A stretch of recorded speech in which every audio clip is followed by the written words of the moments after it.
मेरा नाम अनिथा है। मैं एक टीचर हूँ और मैं हैदराबाद की रहने वाली हूँ। जयेश भाई, सबसे पहले मैं आपको धन्यवाद करना चाहती हूँ जो आपकी वीडियोस के माध्यम से हमें हनुमान जी की कृपा को जानने और शेयर करने का मौका मिल रहा है। आज मैं आपसे मेरे साथ घटित हुए हनुमान जी की कृपा से जुड़े अलग अलग अनुभव शेयर करना चाहती हूँ, जो मैंने सोचा था जब भी कभी प्रभु की कृपा होगी तो मैं जयेश भाई से जरूर शेयर करूँगी। मेरी शादी 2011 में हुई थी, लेकिन मेरी गोद सुनी थी। मैंने पूजा पाठ, दवाई, ट्रीटमेंट सब कुछ किया, लेकिन कोई फायदा नहीं हुआ। मैंने बच्चे को गोद लेने के लिए भी कई बार कोशिश की, लेकिन वो भी नाकाम रही। कोई ना कोई कारण से मेरा सपना टूट जाता था। जयेश भाई, मैंने आपका चैनल 2020 में देखना शुरू किया। बस सारे चमत्कार देखकर मुझे यही लगता था कि भगवान को मेरी प्रार्थना क्यों नहीं सुनाई दे रही है, मेरी मनोकामना कब पूरी होगी।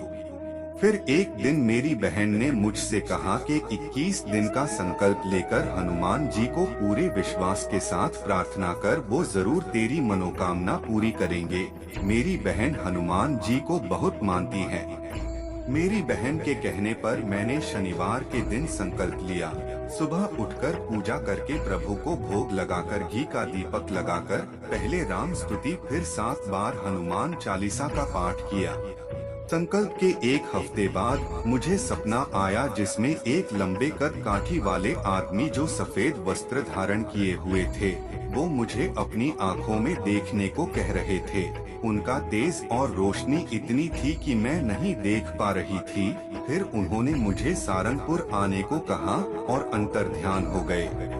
मुझे विश्वास हो गया कि हनुमान जी ने मुझे दर्शन दिए और रास्ता भी दिखाया, और कुछ समय बाद मेरी सूनी गोद भर दी। मेरे प्रभु हनुमान जी ने एक प्यारी सी परी को मेरी जिंदगी में भेजकर हमारी जिंदगी को एक नया मोड़ प्रदान कर दिया। अब हम बहुत खुश हैं। प्रभु को धन्यवाद करने के लिए शब्द कम पड़ गए थे।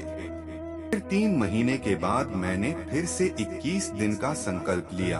ये संकल्प मैंने हमारे घर की आर्थिक स्थिति को सुधारने के लिए लिया था।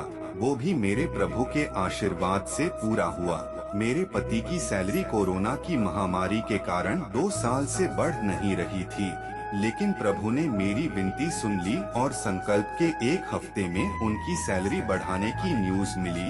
अब मेरे प्रभु राम जी और हनुमान जी के आशीर्वाद से सब कुछ सही चल रहा है। मेरी बेटी 5 महीने की हो गई है। एक और चमत्कार शेयर करना चाहती हूँ जो मेरी बहन के साथ हुआ है। मेरी बहन की लव मैरिज, प्रभु ने उसे प्यारी सी संतान भी दी है। सब ठीक चल रहा था, लेकिन उनकी सास उनके इस लव मैरिज से लव मैरिज।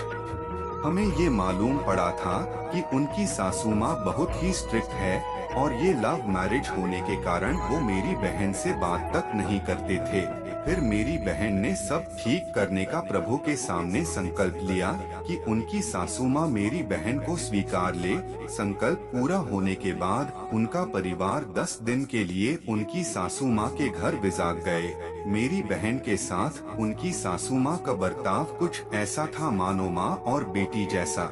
उनके इस बर्ताव से सब आश्चर्यचकित थे कि ऐसा कैसे हो गया, क्योंकि वो बहुत गुस्से वाले और मैरिज के खिलाफ थे। आखिर उन्होंने मेरी बहन को एक्सेप्ट कर लिया। मेरी बहन का मानना है कि वो सिर्फ मेरे प्रभु का चमत्कार ही था जो उनकी सासू माँ के मन को बदल दिया। अब वो रोज अपनी बहू और बच्चों से बात करती है। प्रभु की कृपा से अब सब ठीक है। जयेश भाई, आप जो कार्य कर रहे हैं वो बहुत ही अनमोल कार्य है। अब बस हमें ऐसा लगता है कि आपके कारण हमें प्रभा हर संकट को दूर कर देते हैं और अपने हर भक्त के साथ रहते हैं। बस आखिर में यही कहना चाहती हूँ कि हमेशा प्रभु पर अटूट विश्वास रखें, पूरे विश्वास के साथ पूजा करिए। प्रभु आपकी इच्छा जरूर पूरी करेंगे। बस इसी तरह प्रभु का आशीर्वाद हम सब पर ना रहे, यही कामना करते हुए मैं अपना अनुभव समाप्त करती हूँ।